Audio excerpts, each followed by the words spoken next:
Good morning. Time to begin class session here at the building, and if you're home watching, you know it's time because you're tuned in, so we're glad you're with us today too. We are continuing our study of entitled "The Bible Doesn't Say That," and we've covered a number of different topics so far. We've looked at these sayings and seen if they were in the Bible or not. Most of them we found out they really aren't in the Bible, and some of them clearly aren't in the Bible, and some of them are sort of in the Bible. So we're hopefully learning something beyond just what these sayings do or do not say. Today's topic is everything happens for a reason. And I don't know how many people quote that as a Bible verse, but we say it like it's kind of a divine saying. We explain to people that something inexplicable has happened. We say, well, everything happens for a reason.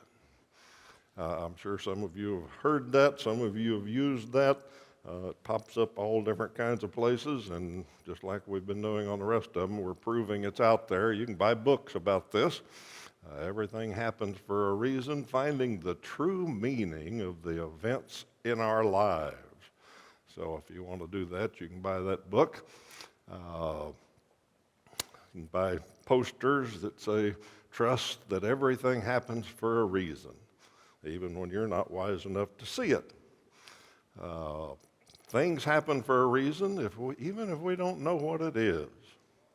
And you can buy a book about synchronicity that proves that everything happens for a reason. There are no accidents or consequences, or coincidences. There are consequences, but no coincidences. They say everything happens for a reason. Sometimes it would be nice to know that reason, some people think. And everything happens for a reason. The hard part is finding out what that reason is.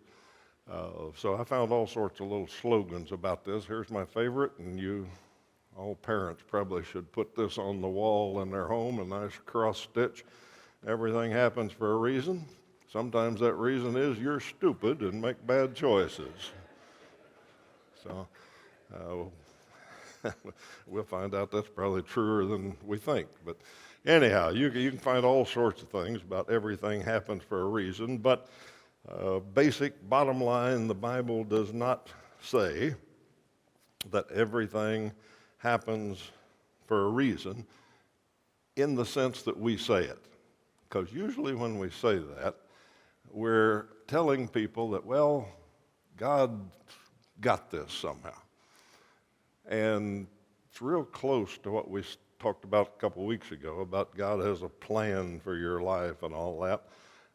So we kind of lay everything off on God. And we'll talk about that in more detail later. But for now, let's just say that the Bible doesn't say everything happens for a reason in the way that we usually think about it. In truth, everything does happen for a reason. And we call that cause and effect. Something happens, there's a reason it happened. And that's a basic that at least used to be taught in school, that the cause is the reason that something happened and the effect is what happened. And if you can tie those two together, you have explained why that happened. Now, you can think through that and try to think of something, anything that happened, and if you think long enough, you can think, okay, there's a reason that happened. So in truth, in pure logical scientific thought, everything does happen for a reason. But let's talk about the danger of interpreting that to be God, the danger of believing that everything happens for a reason and using it to explain things to people, especially who are having a hard time. The danger in that is that if we lay off the cause to always be God,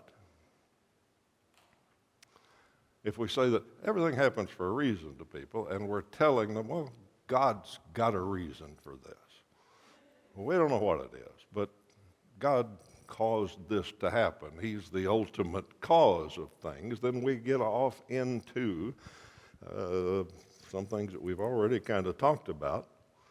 God won't give you more than you can handle. We talked about the danger of taking that to its logical conclusion. God's got a plan for your life. All of those put it on God kind of ideas give all the responsibility to God. Okay? So if we go that direction, then what responsibility do we have? Well, none. If everything happens for a reason, then God's the ultimate cause and all that. We don't really have much to do with anything. The Greeks had 3 goddesses called the Fates, and they were in charge of things. Different stories, they were different. Most common one, they were daughters of Zeus, I think. But even Zeus didn't have control over them. When they decided what your life was going to be like, they were all weavers. They were weaving a tapestry, and one of them spun the thread, and one of them decided how long that thread would be, and the other one had the shears, and she cut the thread off. Once they settled things, your life was settled. Okay? And however they wove that thread, that's what was going to happen to you. You had nothing to say about it. Well, that's the ultimate end you get to if you throw all the responsibility on God and say, well, he's got a reason for it. This is going to happen. He's got a plan, on and on and on. So that's the danger in this one. Now, let's not deny that one cause of things is God. God does cause things to happen. I mean, if we didn't believe that, we'd be pretty prayerless, wouldn't we? God does cause things to happen. And he blesses, he curses, he lifts up nations, he brings down nations. He does a lot of things. Okay?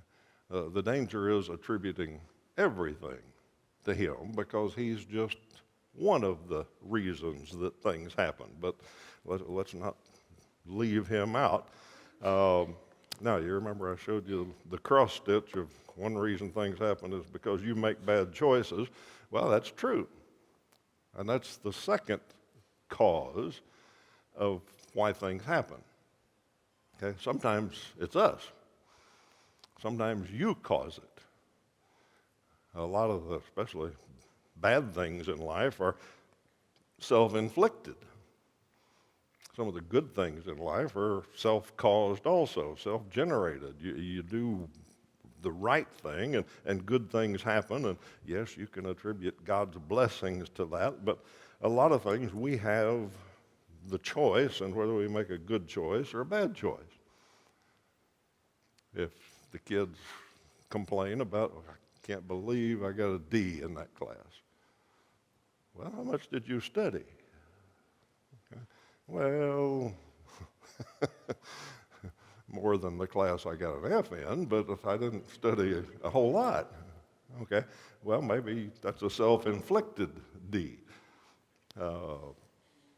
People that drink and drive usually end up with pretty big problems. Okay, that's a self-inflicted effect. People complain about being broke, and well, how many times did you go to the casino? Well, a lot of lifestyle choices cause problems. So a lot of times the cause is us. Here's an interesting verse in Proverbs 19. The ESV says that when a man's folly brings his way to ruin, his heart rages against the Lord. And the NLT makes it a little clearer. It says people ruin their lives by their own foolishness and then are angry at the Lord.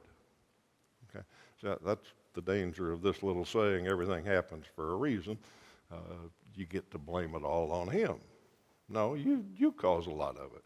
Your own folly brings you to ruin sometimes.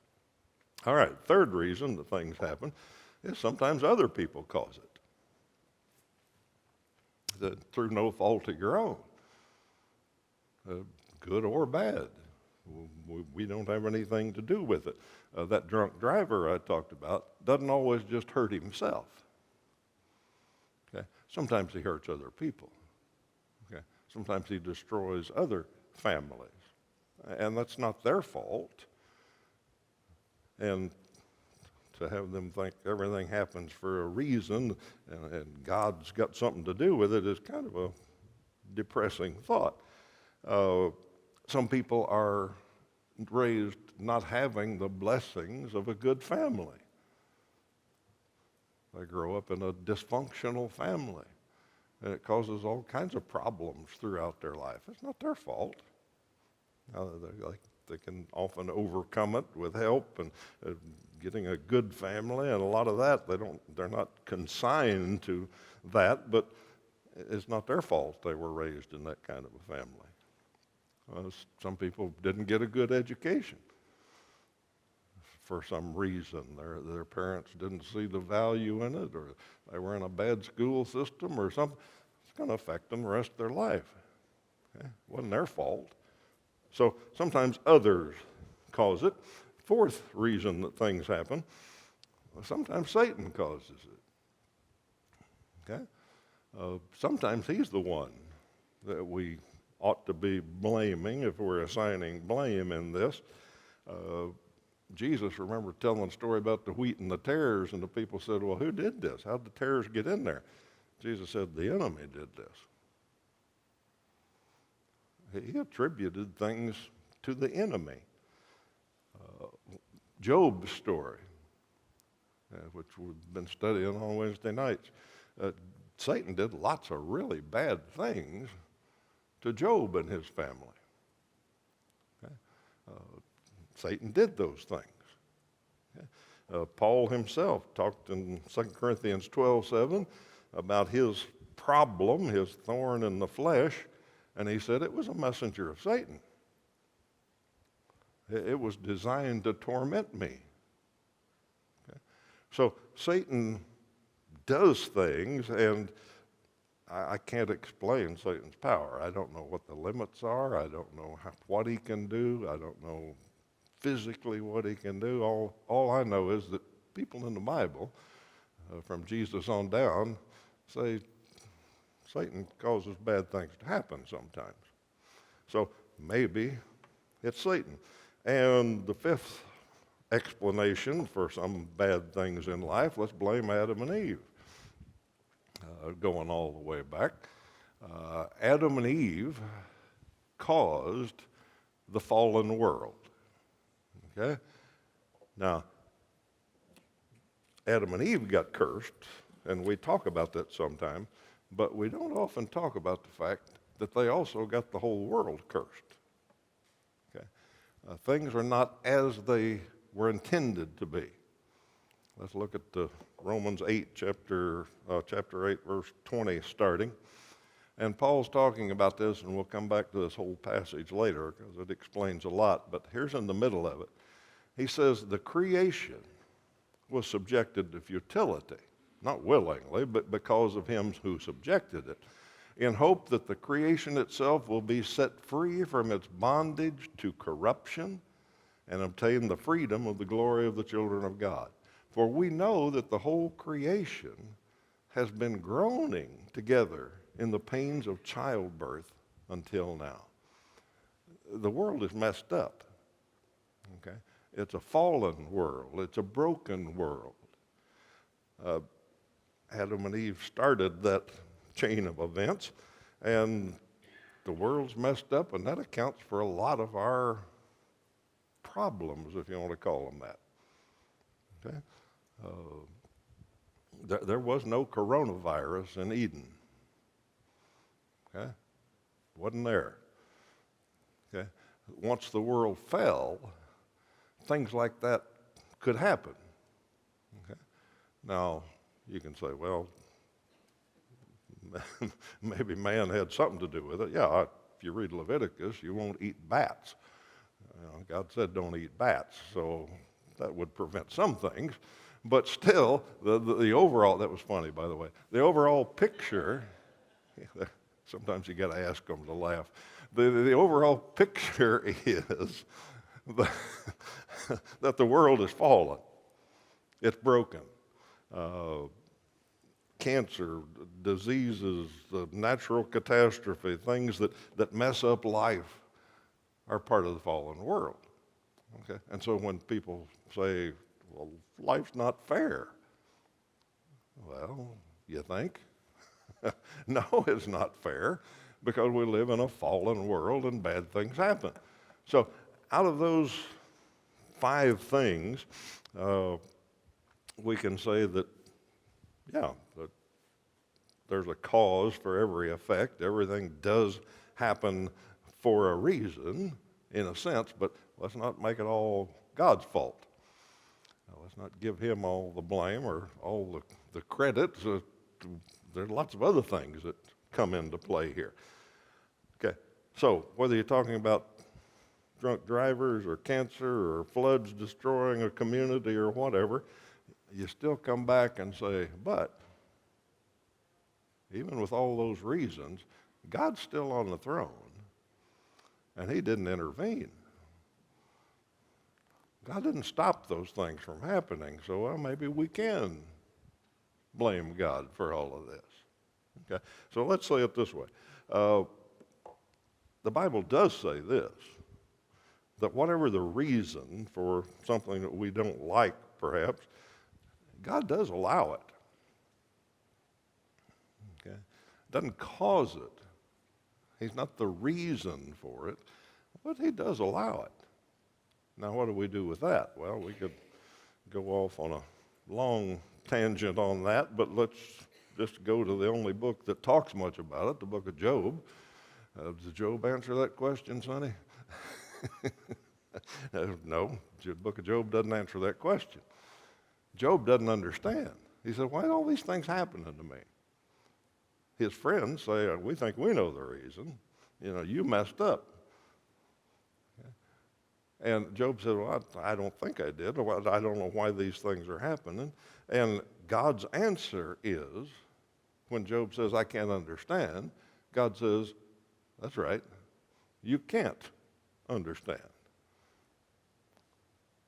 You won't understand. The question is, do you trust me?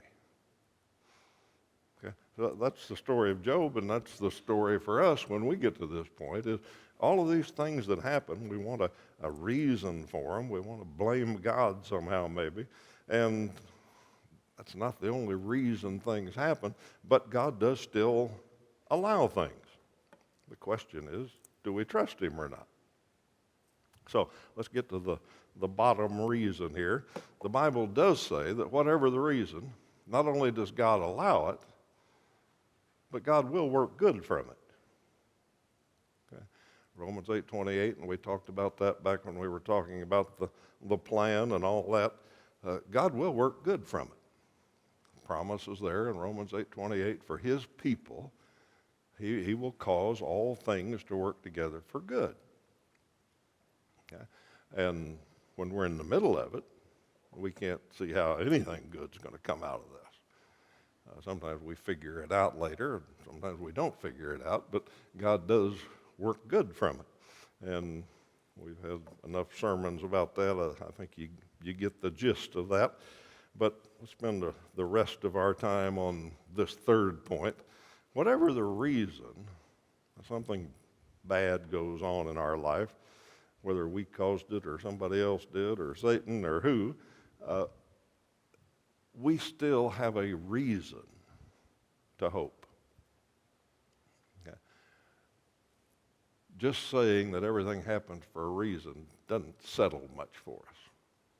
But when we look at what you might call the ultimate reason, then maybe we start to figure out how to handle some of these things and how to trust God. 1 Peter 1, kind of a lengthy passage that you might want to look up if it's hard to read on the screen, but let's work through this. 1 Peter 1, beginning in verse 3. Peter says, "Blessed be the God and Father of our Lord Jesus Christ. According to his great mercy, He has caused us to be born again to a living hope. Okay, that's what we have. We have a living hope through the resurrection of Jesus. Okay. The resurrection of Jesus Christ from the dead, and to an inheritance that is imperishable, undefiled, and unfading, kept in heaven for you, who by God's power are being guarded through faith for a salvation ready to be revealed in the last time.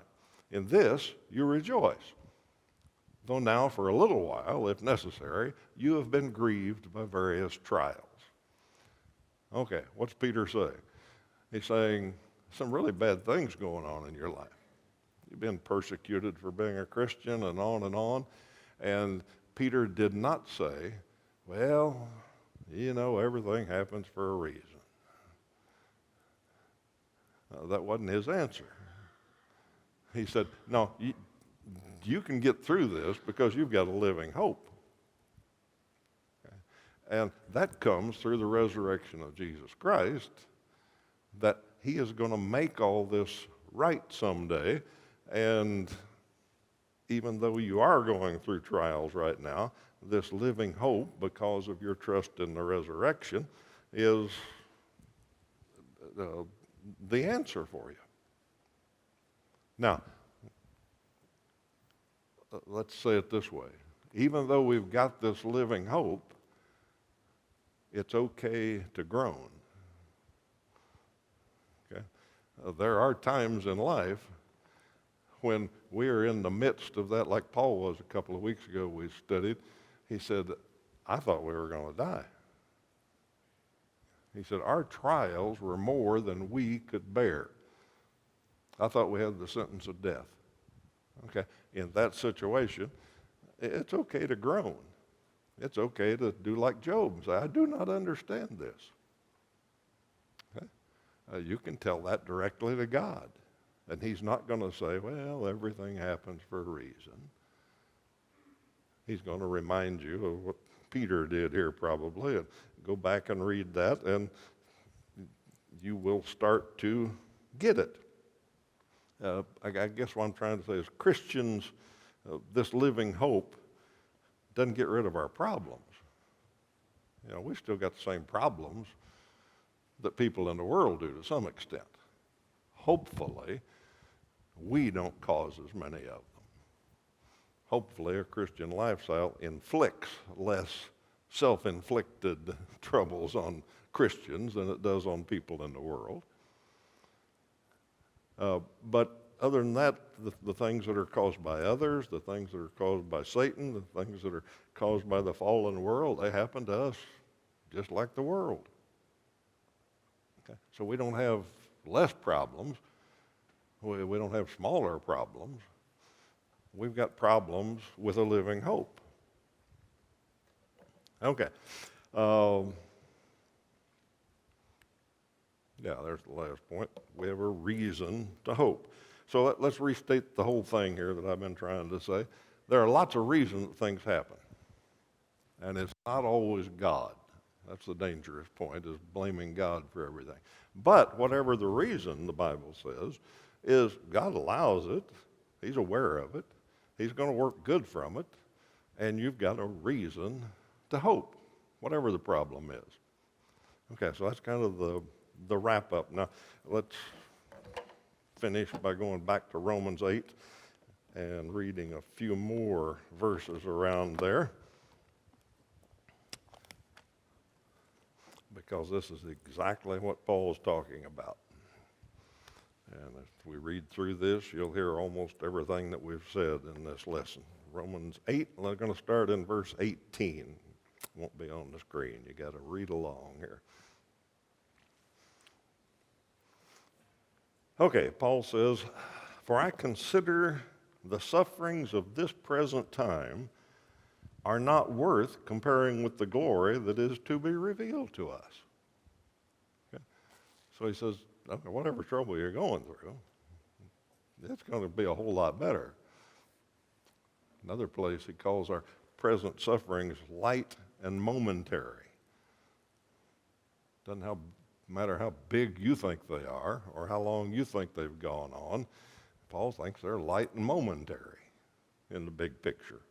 Okay, verse 19. We've read this already about the creation. For the creation waits with eager longing for the revealing of the Son of God. For the creation was subjected to futility, not willingly, but because of him who subjected it, in hope that the creation itself will be set free from its bondage to corruption and obtain the freedom of the glory of the children of God. For we know that the whole creation has been groaning together in the pains of childbirth until now. And not only the creation, but we ourselves, who have the first fruits of the Spirit, groan inwardly as we wait eagerly for adoption as sons, the redemption of our bodies. For in this hope we were saved. Now, hope that is seen is not hope, for who hopes for what he sees? Do you get that? He said if you've got hope, then that means you don't understand. When we say, well, we've got to understand this, we've got to understand what the reason is. Paul says, no, you've got hope, and that's not sight. So you're not going to understand right now. Now, hope that is seen is not hope, for who hopes for what he sees? But if we hope for what we do not see, we wait for it with patience. Likewise, the Spirit helps us in our weakness, for we don't know what to pray for as we ought.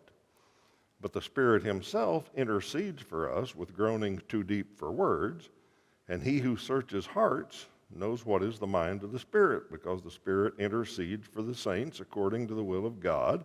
And we know that for those who love God, all things work together for good.